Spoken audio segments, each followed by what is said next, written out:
Last time on G&T Sailing, we tackled a few projects while waiting for a mechanic to free up to help with our engine. And we had some fun in the agave fields near Guadalajara. In this episode, the heat exchanger and fuel injectors are back and Javier is here. Welcome to G&T Sailing. If you're new here, I'm Gretchen and this is Tim. Together, aboard Felicita, our Catalina 42, we're exploring this beautiful marble we call home. You'll find us this season sailing further south along Mexico's Pacific coast and deeper into the Sea of Cortez. We don't care where we go, we just care that we go, and we're glad you're coming along for the ride.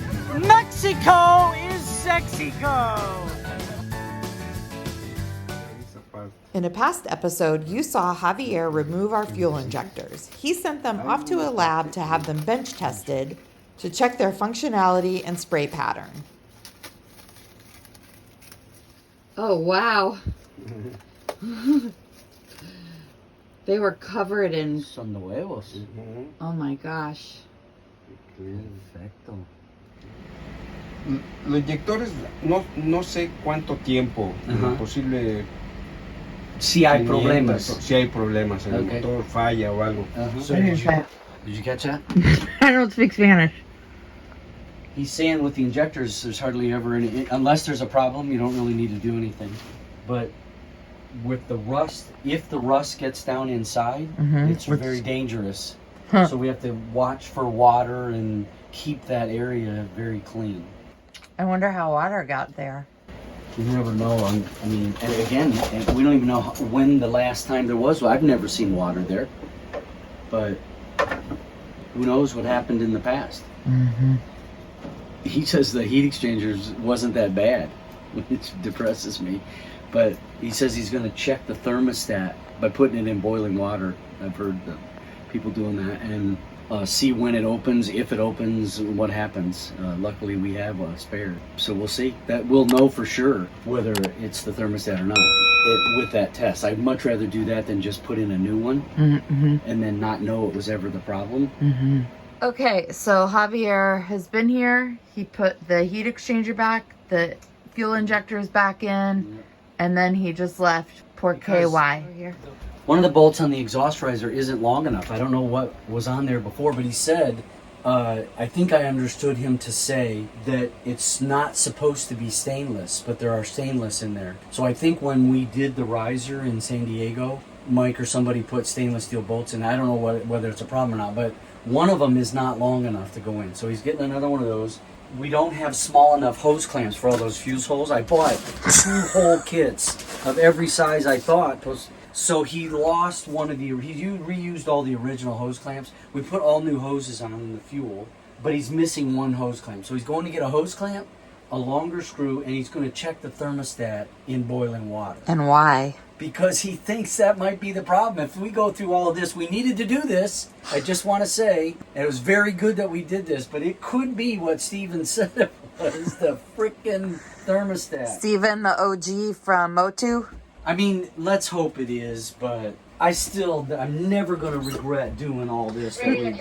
I'm not going to regret doing it, but that's going to be a little hilarious. It's possible that the engine slowed us down so that we didn't go driving away, sailing away with our rig. Because had we not gotten slowed down, we wouldn't have taken time right now to have the rig inspected, which is why that's actually the uber reason we're slowed down. But it's just so good to have all this done to this engine, isn't it? Yeah, absolutely. It makes me feel very, very happy. Yeah, now I know so much more about what to ask. I mean, I'm really proud of myself that I can pretty much understand all of his explanations of how things work, because I've asked him about the fuel pumps, the air intake, some things that were mysteries to me. I asked him and he told me what they were, so I feel good that I understand what he's telling me. But then you just learned you're supposed to do the fuel filter. I knew that all along. I was afraid of it. And I remember when Jack from Gemini came over and we were talking, he goes, every boat owner is afraid to do that because you have to bleed it and it's a pain. But he just said it had a good idea that you fill up the new filter with diesel most of the way and then screw it on. Then you don't have to bleed it so much. But he did say, and now this is something that's always scared me too, is that he says once it's running, we have to bleed the high pressure side. That was the low pressure lift pump side. Once it's running, we bleed the air out of the high pressure side. So he's going to show you how to do that? Yep. But that isn't necessary when you change the oil filter. It may become necessary. The air could have gotten in there if it were running rough. You could do that. But 99.9% of the time, when you change this filter, you bleed that and you're good to go because you didn't really introduce any air to the high pressure side. Did you take a look at the exhaust elbow while it's out? He has it all out back there. Yeah. And he said it's perfect. Yeah, he said it's new, right? Yeah. So, yeah. Thermostat is perfect though. Yeah, look, he's got a great photo of it. Open and then closing.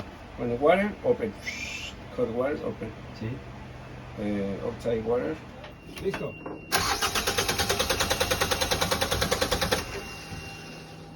¿Otra vez? Más.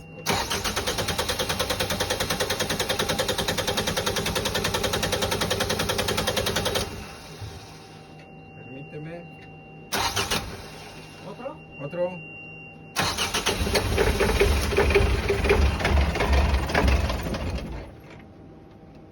Otro. Otro.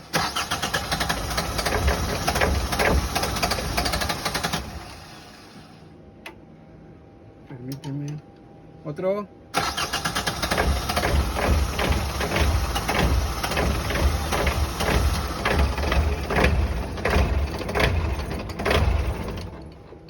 Otra vez.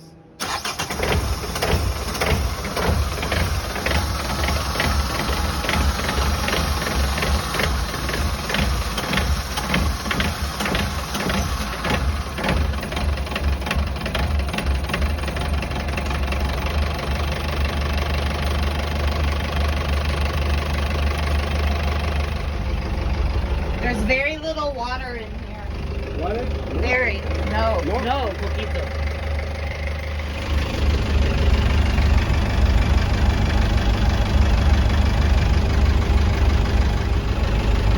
Oh, there it goes.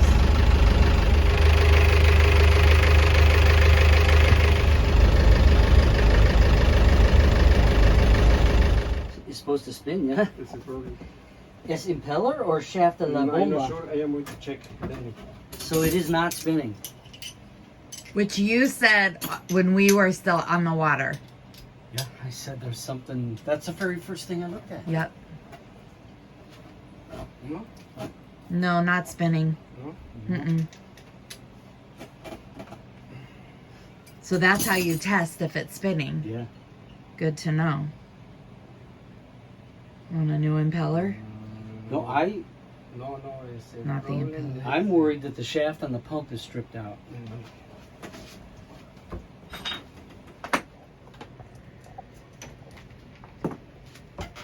¿Quieres sacarlo? Ok, sí, gracias.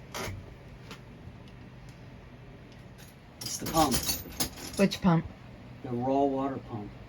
We have one of those. I know. Can you find out where that is? And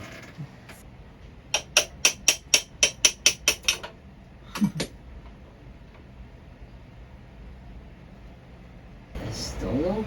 The Gear. gear is bad. Malo. Debe ser como aquí. See. It's good. Yeah, Here see how is worn bad. out it is right Mhm. there? Oh, So it's just it's not attaching to the gear inside there. Mhm. ¿Es posible para rebuild? Or Posible this gear Ajá. to change. es todo? I think. We need the whole pump. Tenemos una bomba nueva. A ver. Why is it happening? I think he's saying that this was put in backwards. This gear solamente. The By who? Solo only the Whoever gear, only replaced the pump. We've like never it. done this. We've never done it. It happened So it's before. been So it's been years. this way Years. forever. Gear. When did you have problem? It started on the way down from the Haha. Un poquito problemas hace 2 años. Mm. Pero it was intermittent. Mhm.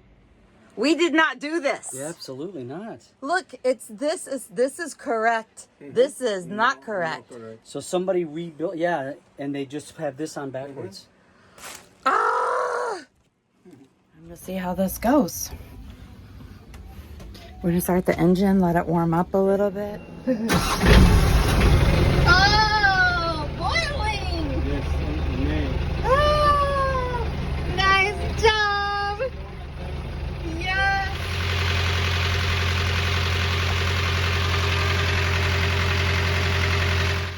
The engine is fixed, so on to the next project. So we have these white tailor-made fenders that, I mean, they're okay, but they leak. So the valves are not good. So we ordered some replacement valves and we're trying to make those work. So we think we've maybe learned some things that we're going to share with you. So this is one of the old valves. So we just... Can't fix the leak. We aired it up, put some soapy water on it. It's bubbling, so we know it's leaking. So Tim's going to remove the old valve. And we have these new replacement valves. And we have tried this with little amounts of lube, a lot of lube. We have this zipper snap lube. So he's putting a generous amount on the actual valve. And then putting that in the hole. And then lube the actual needle. And we're not sure what PSI to go to, so we have chosen 5.5, which feels a little soft, but erring on the side of not overinflating.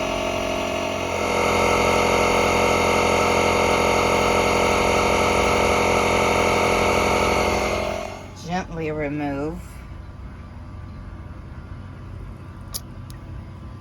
and test. No leaky. Okay. Uno más. So today is a big-ish day. We've been tied to the dock for almost exactly 2 months with all of our engine woes. We think we have solved our engine problem, so we need to leave the dock, go drive around, really test to make sure that besides the one leak that we know is happening at the muffler, that there are no other leaks and everything with the engine is working well. And we also pickled the water maker when we knew we were going to be sitting here for a while, so we need to actually go use the water maker for 2 reasons. We need to fill up our water tanks. We've just been buying garrafons of 5 gallons of water at a time for this last 2 months. So we're gonna go make water out in Bandera Bay. And then we also need to use the water maker because we'll need to re-pickle the water maker before we leave, because we're leaving the boat for 8 months. And technically a pickling only lasts for 6 months. So hopefully we're not messing ourselves up. But we want to pickle right before we leave so that the clock starts on the pickling right before we are out of here. Okay, the wobbles are complete. We have a new clean diaper under the engine. We have it open so that we can open from the side so we can be inspecting.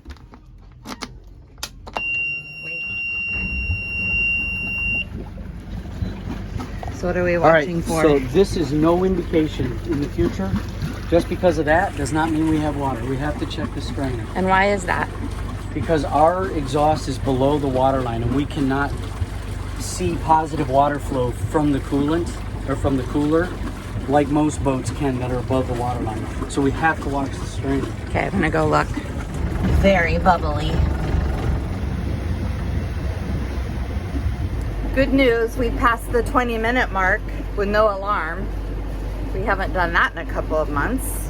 The temperature is just a little below 160, which is where Yanmar says it should be. We've always been running too cool, so that's kind of neat. Tim is downstairs taking a look to check for leaks, etc. So we'll see what he has to say. And we got the water maker up and running. So we are hopefully gonna make about 100 gallons of water here. What's it look like down there? All good. There is a steady leak out of the top of that muffler, the top of the muffler. Mm-hmm. So like he said, it's either the hose or the muffler itself, but I'm gonna replace both. When we get back. When we get back. So yeah. The muffler's sitting in Arizona. I need a piece of hose. Yep. You all know we've had a hard season. Even before we started having the breakdowns of mechanical, it was hard season. Started off well. Well, you were frustrated that we were in the yard so long and it took so long to splash the boat. So I think we started off at a higher level of stress because of all that. Yeah, we took off a lot later than you wanted to, we wanted to, but I wanted to get all this work done, and So there was some tension there right from the get-go. Well, I think sometimes when I express how I feel, you feel bad that I'm feeling that way, and you don't trust that I've like let it go and accepted that we Correct. are where we are. Yeah, I feel like you're blaming me. And even when I say like I'm in it, I'm like you don't believe me or something. I always resort to, left to my own resources, what I would do, and I think I try to walk through, if you were left to your own resources, what you would do in any situations, which may not be healthy, but that's I don't think how it is, because then you create this whole story, so you like double resent me. You resent me for like where we are, and then you resent me for what you've made up of what I would do. So it's like a double whammy.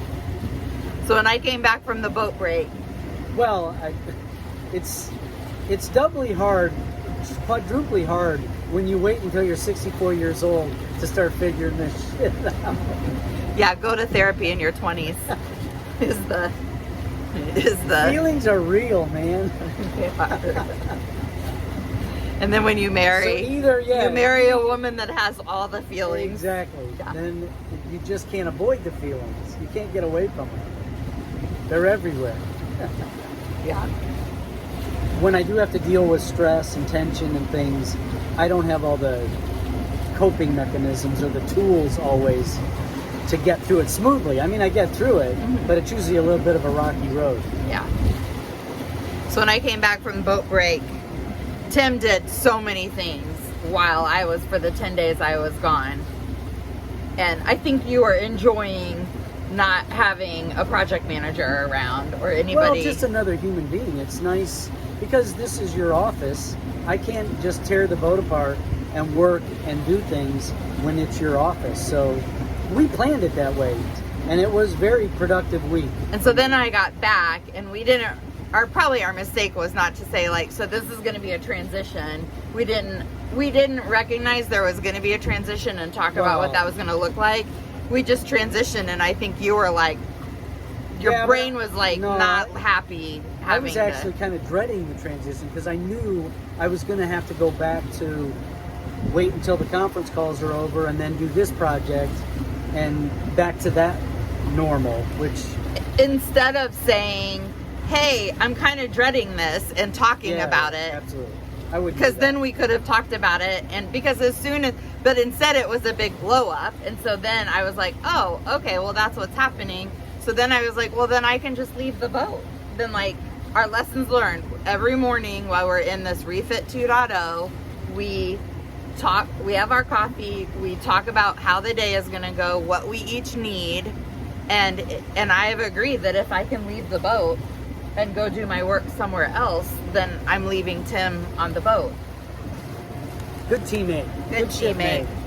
So that's Felici Top Boat Therapy. You're welcome. You're welcome.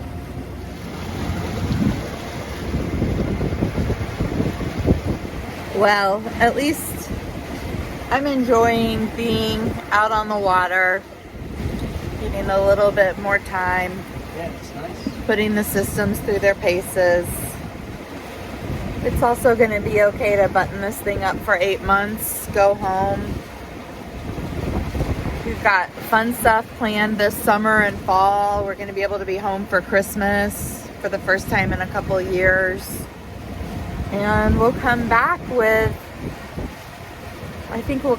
pretty re-energized with a lot of exciting things ahead of us. So I think it's going to be good.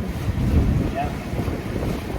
I'm not even stressed out about all the stuff we have to do to put the boat away because we did it last year and we know how that's going to go. I know what to expect. Hello, Gretchen from the future here. One of our plans during our 8-month boat break was to go to French Polynesia and sail with John Kretschmer from Tahiti to the Marquesas. So the next couple of episodes you're going to see are from that awesome trip. Right now, obviously it's Christmas time. We're up in Wisconsin for the holidays and plan to head back to Felicita in 2 weeks' time. We're gonna spend the month of January getting her ready to take off and then head south with the bow pointed toward Panama, hopefully transiting the Panama Canal by the beginning of April and then on to Cartagena, Colombia. So we are excited to have you along for the ride and look forward to sharing the next season of our sailing, season number 4. Take care and like, comment, subscribe. Mexico. Come for the sailing, stay for the boobies.